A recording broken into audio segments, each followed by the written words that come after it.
During all the furor about the stage production of Rita, Sue and Bob 2 being cancelled and then rapidly reinstated at the Royal Court Theatre, it became apparent that some people didn't find the 1987 film very funny at all.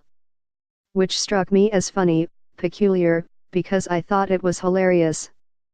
Though the subject matter isn't a married older man begins a torrid and seedy sexual affair with two schoolgirls from a deprived and depressed Bradford council estate, the situations are. There's a certain kind of narrative that seems bleak if you're looking at it from above but is funny if you're in it.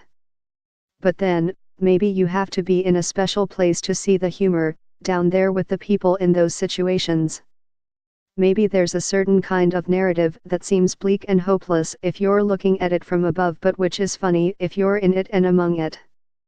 As Ted Bovis was wont to say to Spike in Hi-de-Hi, the first rule of comedy is reality. Things are funny if they are true, if we can relate to them. And for me, growing up in a working-class household in the North, Rita, Sue and Bob 2 was both true and funny. It wasn't alone as a portrayal of working-class life that was only funny because it spoke to those who got the joke. Take Boys from the Black Stuff, Alan Bleasdale's 1982 TV series about the fortunes and misfortunes of a group of unemployed asphalt layers in Liverpool.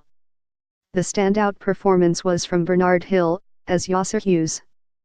Yasser has been emasculated by joblessness, his wife leaves him, and he is constantly threatened by social services, who want to take his children away. He slides into a nervous breakdown, attempts suicide and is given to violent outbursts in the form of savage headbutts. There was nothing funny about Yasser, or his situation. As a 12-year-old watching that, I knew people like Yasser. Unemployment was rampant in my corner of Lancashire, my dad was laid off just before one Christmas.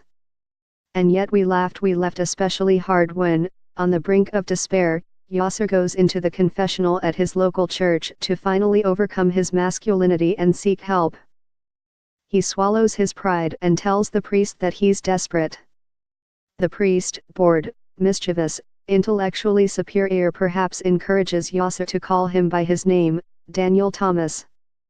Yasser does so, and with prompting for yet further familiarity, repeats his anguished plea, shortening the priest's name. When Yasser realizes that he's been coaxed into saying "I'm desperate, Dan," he delivers a solid forward to the confessional box. When we realized what he'd said, we laughed like drains. Were we laughing at Yasser? No, because that would have been laughing at ourselves. We were laughing at the situation, at things we could all recognize, that many around us had lived through. Perhaps someone far away to the south, in a bigger house, with a secure job, might not have laughed at Yasser. They might have found it too unutterably bleak to even watch. But we laughed, because otherwise we'd cry, and that wouldn't have got anybody anywhere, would it? Perhaps a little later, my English class studied A Kestrel for a Knave, by Barry Hines, and we watched Ken Loach's 1969 film version, Kes.